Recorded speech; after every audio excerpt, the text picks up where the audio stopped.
કારણ કે ભગવાન આ લોકમાં આવ્યા, એમને મંદિરોનો આદેશ આપણને આપ્યો છે કે ઉપાસના રહેવા સારું મંદિરો કરવા.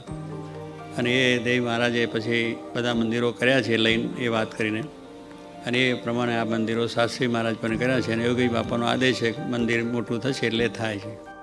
એટલે ભગવાન ભજવાનું સુખ કંઈ એવું સ્થાન હોય તો આવે. કારણ કે અત્યાર સુધી કોઈકને ઘરે કરતા હોય, કોઈ એવી જગ્યા લઈને કરતા હોય, પણ આવી સારી જગ્યા નહીં મળે પછી અનુકૂળતા હોય તો જેમાં હજારો માણસોને એના દર્શનથી લાભ થશે. કારણ કે ભગવાનના મંદિરો જે થાય છે એ પથ્થરો એ પથ્થર નથી, એમાં પણ ચૈતન્ય છે.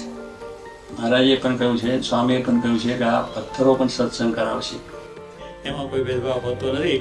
એટલે આ મંદિર પણ એક આપણું સનાતન હિન્દુ વૈદિક ધર્મને અનુસરીને એવું સુંદર મંદિર બનશે, જે ભગવાન સ્વામિનારાયણના આદેશો એની અંદર સંપૂર્ણ રીતે છે.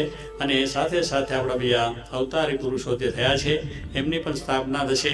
એ એક આપણો હિન્દુ ધર્મનો વારસો છે. એ વારસો વધારે આપણે દ્રઢ કરવા અને વધારે એનો લોકોના સમક્ષ આપણે આપી શકીએ એ માટે આવા સ્થાનો છે. મંદિર છે એ મનને શાંત કરવા માટેની વસ્તુ છે. કારણ કે મંદિરની અંદર જે ભગવાન બિરાજે છે એનાથી સર્વને શાંતિ એમ મળે છે.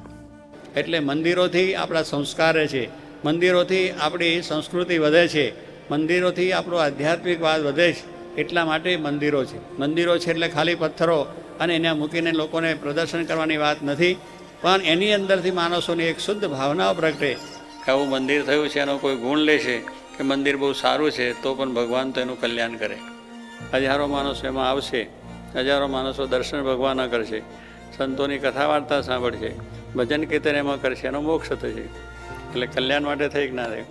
સ્વામી આપે કીધું ને કે ભગવાનનું કાર્ય છે એમાં આપણે મદદ કરવી જોઈએ, અને આપણી ભક્તિ છે ને એ તો કરવાની જ છે. એટલે કરવાની કંઈ ના નથી, પણ કંઈ આવું મોટું કંઈ એક્સ્ટ્રા ઓર્ડિનરી કરવાની થોડી જરૂર છે. તો અંતે તો આ ભીડો તો આપણે જ પડવાનો છે બધો. એક્સ્ટ્રા ઓર્ડિનરી ભગવાન એક્સ્ટ્રા ઓર્ડિનરી છે, એટલે એમના માટે બધું કરવું પડે, એક્સ્ટ્રા ઓર્ડિનરી કરવું પડે સામાન્ય.